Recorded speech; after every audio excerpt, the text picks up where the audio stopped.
All right. Yeah, another a tough loss for our program. You kind of look at how that game played out. It was, those kids worked through a lot, especially in that first half. You look at the first half, and we had 17 snaps of offensive football, and there was a lot of the inefficiency, the inconsistency of the offensive play in the first half, and a lot had to do with some of the injuries and the moving parts that we had to work through. Then you look at the defense. The defense played, decently well in that first half. They did. They gave up, an explosive play on that first drive of the game. But for the most part, just the thing that was kind of their Achilles heel all game was the fourth down conversions, where they're 6 of 6 and sustaining drives and controlled the ball, majority of the game. And when you got into the halftime adjustments, we had to move around a lot of different guys. Like Evan Lavelle ended up getting hurt, and we had to move Russell Baker in the left guard. We had, with Julian Ortega-Jones eventually going down, and some other injuries that have occurred with the receivers, moving those guys around as well. I thought the back end did a pretty good job in defensive backs of moving those guys around accordingly, and made some adjustments and got out into the second half, and the offense moved the ball pretty efficiently at times and, scored 21 points, but defensively gave up some explosive plays. So it was like the complementary side of football was there were some good things that, you can take away from all three phases of the game, but it just never was happening at the same time. And, I'm proud of how those kids reacted in terms of the moving parts and how, they continuously fight to the end. There is a lot of disappointment, with where we're at. And, in the discussions that we've had as a program and where we stand of just not being able to play for bowl eligibility. But there's still a lot to play for. We've got an Arkansas State team coming in that those games have been pretty exciting games the past 2 years to play against them. I think they're a very similar team to us right now in terms of all the injury and moving parts and the amount of bodies that they've been playing. But they're still playing extremely hard. And they're coached well, and I think it's going to be a pretty exciting game. And there's a lot that we're still playing for. And, just talking with the leadership group and the people in this room, they want to, get these seniors and leave them on a high note with 2 home games. And, just kind of the direction of where this program's going. They want to end this on a high note. And they had a good practice today. There was good energy. You always question that. Based off of, where you're at, not playing for bowl eligibility. And, they approached it the right way. Now, practice is kind of shortened down and condensed down a little bit more because of the amount of bodies that were out. We started with 15 scholarship receivers. We're down to 5 right now. And that shows the moving parts. But, you sit there and you watch them rep and rep and rep and rep. Like you're actually more efficient. It's more about the quality of reps more than the quantity of reps right now. And that typically happens at this point of the season anyways. But I think these kids are excited to go out and play in Bobcat Stadium in front of home crowd. It's always fun playing at home, and I think they're excited to play for each other. So, questions?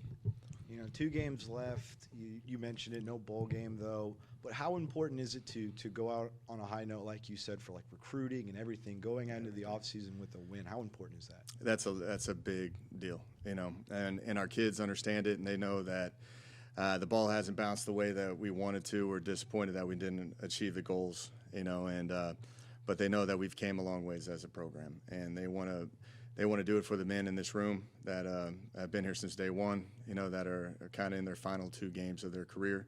That's probably first and foremost what they want to play for. But then they also, it's about the pride of, this university and what they play for, and how they're trying to just change the narrative of this, football program.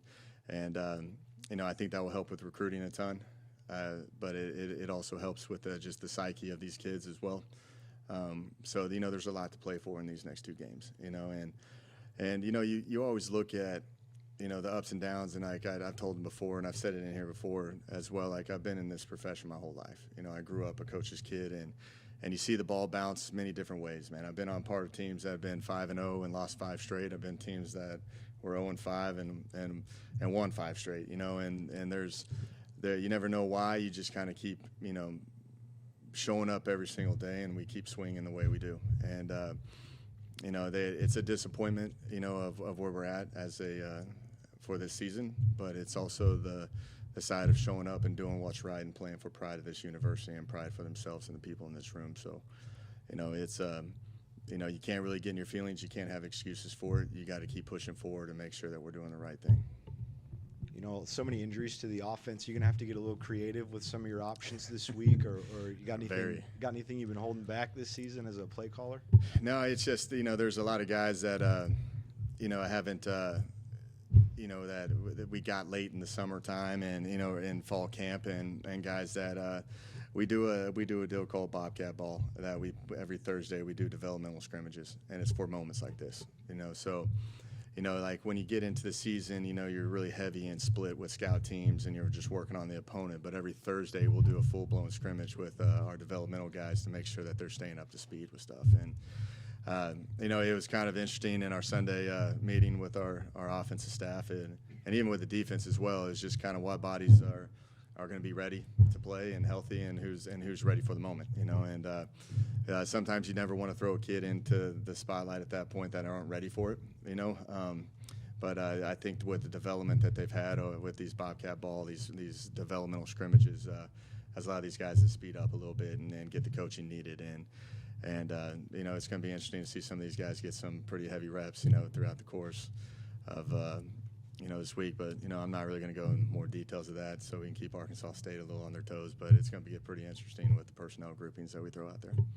Arkansas State coming up this week. Your quarterback, your running back, they came over from Arkansas State. Mm-hmm. Are they pretty fired up to go against the Red Wolves? Yeah, I try not to talk to them much about it. They have they're great kids. Like Lane and Lincoln they put a big impact on our program. They're very likable guys. They work extremely hard, and they did the same thing at Arkansas State. And they're good teammates. They're always going to put the team first. So it's got to be kind of an awkward deal for them at times. But like these are the times we're living in right now with college football, and like I know that they're their boys and they talk to them all the time. They haven't been talking much about it. I try not to make that a distraction, and make that like, hey, this is all about Lane and Lincoln and everything. But it already means a ton to those guys, and they're tough kids and they're going to play it off like it doesn't really bother them. But I bet you they're going to have a lot of butterflies, and it probably means a lot more because they're going up with the guys that they when you play football with somebody and like you sacrifice a lot for your teammates. So they've sacrificed a lot for Arkansas State and they've sacrificed a lot for Texas State. So I bet you'll be kind of one of those surreal moments. I bet you the trash talking will be kind of funny as well, throughout the course of the game. But that's part of it. So it'll be pretty interesting to watch it go down because both of those programs mean a lot to them because of the people that they surrounded themselves with. Coach, throughout the season, we've heard from a lot of your leaders and your captains about the goal this entire year was to get this program to a bowl game, and that's not going to happen. Now you can't get to 6 wins. And as you've had the conversations with those leaders, and to fall short of that, how are they handling it? Yeah, no, it's difficult. It's disappointing, and it falls on me, and I have to explain to them just kind of the experiences that I've had throughout my entire life, and how this game is and how you have to approach it. There's a lot of parallels of life and football, and you got to face it like men, and it's just like, what are you going to do? Just quit, and the ball didn't bounce your way. There's some unfortunate things happened. You can make excuses or not. We just didn't get it done, this year. So we still got 2 games to play and a lot to play for, and how are we going to approach it, And you sit there and you start going through the people in this room, and you see the guys that are kind of on their last 2 games of their career, and it kind of puts it in perspective to everybody in this room that we got to play for these guys and play for the pride of this university. And Coach D moved the weights up earlier today, I can tell. But where was I going with that? But overall, these guys are still playing for a lot. It's like what Kev was saying with, recruiting and program pride and just ending on a high note and for the people in this room, because there's a lot of time that is put into the game of football. They've been through a lot of sacrifices, a lot of struggles, a lot of adversity, a lot of great things too, and it's kind of up to everybody to do the right thing, and just make sure we show up and give everything we got on a daily basis. I know in addition to playing for the seniors and making sure they can end their careers, on a positive note, on a couple of wins, you're also thinking about the future and evaluating players that will be returning. I look at a player like Josh Berry from this past week who really kind of exploded, against South Alabama in that second half, somebody who could be a key part of this offense moving forward. Take us back to his performance from this past week, and do you foresee using him a little bit more? Yeah, no, we've been very excited for Josh for a while now.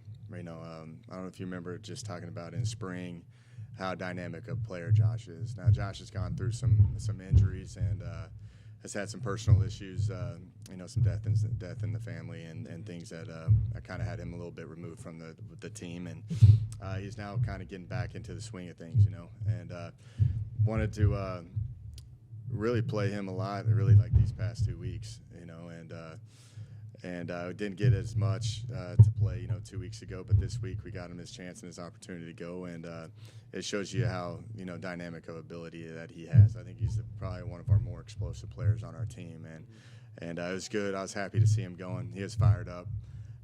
But, he's gone through a lot of ups and downs, unfortunate things that have happened to his family and his life, and the injuries that he's gone through, and he's finally got to where he's consistent, knock on wood with all of it, and, for health and everything. But, he does provide a spark that, that's the reason why we brought him here, and, we got to put him in a little bit in the Baylor game, and you kind of saw that a little bit at the end, and plan on doing more with him, throughout the course of the year. But then, some things happened, and now we got him back in a good spot, and I'm excited to watch him close out the rest of the season. Have you seen anybody get more excited with his opportunities than Josh? He was looking pretty, into it whenever he got into the end zone. Yeah, I was laughing at his celebration and Lane's celebration on his 3-yard touchdown run, because, Josh looked effortlessly and Lane looked like he was struggling. Like, ran a 40-yard dash to get 3 yards, but it just shows they love the game of football. Josh loves it, man. Like, that's his happy place. And sometimes when, you're young and you go through some ups and downs, in your life, and the game kind of gets put on hold a little bit for you, like there's some things that you put into perspective, and, you take advantage of every opportunity you get when you're out there and you enjoy the moment. And, Josh is one of those guys that, it's the first time we've actually got to see him go too, so you can see the confidence building in him as well. And, like, the more confidence he gets, I think he's a pretty dangerous player. I know you're not going to give away any trade secrets in terms of personnel you'll be running out there, this weekend, but will there be any other Josh Berrys, guys who didn't maybe get a bunch of opportunities early on in the season that might get a few more to evaluate them looking ahead? Yeah, Damaris Good has been running around a little bit too. Now you got those three. You got 3 running backs, and then you got D Good in the mix of that as well. You're going to see a lot of different, some tight end play, and you're going to see some new receivers that got to travel last week due to some injuries, and you see guys like Drew Jackson out there getting his opportunity. I can't tell you how proud I am of Toe Groves. He scores a touchdown in that game, and Julian Ortega-Jones goes down, and there was a play that we had designed just for Jules, and he is like, man, I hadn't repped it all week, but I know exactly what I'm supposed to look like, and he went in there and did that, and that's very rare because a lot of guys are high rep guys, and so you're going to see a lot of those guys playing different positions as well. Coach, one of those guys that we actually had to look on our roster and couldn't figure it out at first was the phantom number 17 on defense. It was not a wide receiver. It was, I believe, it's C.J. Edwards that it was, and making a big stick on the first drive on a crossing route. Laid the wood, and I wanted to comment, and it's like, who is this guy? But that's another one of those players that we haven't seen on the field very much, but yet he steps in and had some significant time. Oh, yeah, it was awesome to see that, and, in today's time, too, whenever there's a big hit, you never celebrate it like you used to because you're always, like, waiting for, like, a targeting flag to come in or something like that. And it was a clean hit, and, but, like, that was a pretty hard hit that kid took across the middle of the field, and then everybody just stops and pans the field to make sure that there's no flags on the field, and you celebrate with them. But CJ's been doing that a lot, and of course CJ's been gone through some injuries too now. Like that's some reason why he hasn't been on the field as much. And I think London Harris and Sione Tupou, and then with Brian Holloway being out this past week, that gave him an opportunity to play more. And I thought he rose to the occasion and shows his capability too. You know, and that's the depth that we've been creating here. And he's got a pretty good. He's got a suddenness and a power to hit people that is very unique in this game. And you're going to see a lot of that in the future. One more note about the South Alabama game, Coach. Did you feel as if the previous 3 games, and they're all tight, competitive, kind of heartbreaking losses, did that weigh on the team a little bit? Did you think going into the South Alabama game? No. I just thought that we didn't play well together at all. You know, we always talk about our room for error, our margin for error is very minimal. You know, and you know, they came down, we deferred because the style of play that game was going to be played, and then we had to change accordingly to injuries and how they scored on the first drive of the game, and then how the inefficiencies of offense were in the first half, and I don't think it ever affects it. Like we always talk about our players, just we don't look at the scoreboard. We don't care about the outcome. It's trying to win that one play, you know, one play at a time. Because like, when you start to press a little bit and you start to look at the scoreboard and all that, you start playing out of your game. And we just tried to adjust and keep chipping away. And when we got into the fourth quarter, we kept trying to get it back. We just couldn't play complementary football the way we you know, that way you needed to in that moment. But we thought it was going to be very similar to like the Troy game. Yeah. You know, is how the style of play is going to be played. You know, Arkansas State coming up. What do you anticipate from the Red Wolves coming up this week? Yeah, I think they're, and like I was saying earlier, they've gone through a lot of injuries. You know, they're playing a lot of different bodies right now. You know, that's going to make your job pretty hard, Bran, on Saturday, you know, including us, you know. But I think they're playing extremely hard. Like you look at them on offense, you know, they're a spread team. Their offense has been the same for a while now, but their quarterback, he's athletic and he can throw the ball pretty well deep, you know. And I think, you know, that number 18, their tight end, is one of the best players in our league. You know, he's got over 500 yards receiving, and he's dynamic. But like, you know, they know how to put in space. I think number 2, their running back is literally one of the more dynamic players in terms of being an explosive runner, but also a great punt returner and kick returner. And they play extremely hard on special teams, and they're going to give these kids opportunities to make big plays, and they got the capability of doing it. You know, defensively, they're very aggressive in what they do. You know, they're going to play a press quarters look, and you know, you're going to press play and press pause on that tape, and it's almost cover 0 every single play. You know, so there's going to be added guys in the box that we've got to make miss or account for, and then we got to win one-on-ones in press situations. You know, and you know, you just kind of look at. It's just crazy when you look at their roster, you know, of what they were starting with the first of the year to where they're at now. There's a lot of different numbers and moving parts, and they still are finding ways to be competitive. So you look at how the game ended last year, and it was 22-24, and the year before that it was a shootout. You know, I'm expecting it to be a close game like they all are. You know, this is it's a very interesting league, very tough league, fun league. That's what I told the guys on Friday before the game about how fun of a league this is, how hard of a league it is, and that's why I love it, because it's real football and it's difficult every single week you step out there on the field. You know, there's mathematically there's potential for 10 Sun Belt teams to make a bowl game because everybody's beating everybody up. You know, and then that shows you the league that we're playing in, and I expect it to be the exact same this weekend versus Arkansas State.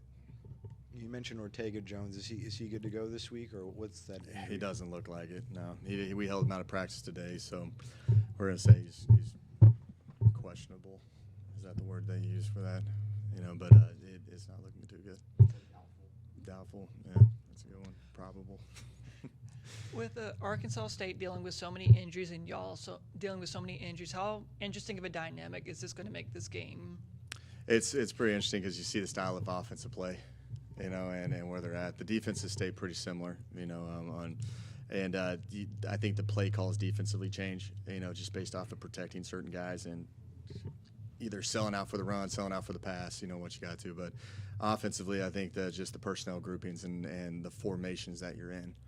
You're seeing a lot of tight end sets with spread sets, you know, like 12 personnel sets or 12 personnel in a game in a 10 personnel set, you know. So you're going to see a lot of that stuff, and that makes it difficult on defenses to call their plays. So that's why they got to just kind of be very simple in what they do and be sound and play hard. I think this game's going to come down to effort and physicality because you know, everybody's got their moving parts, you know, and both teams don't have excuses. You know, this is find a way and figure it out, you know, and I think it's going to be a fun game.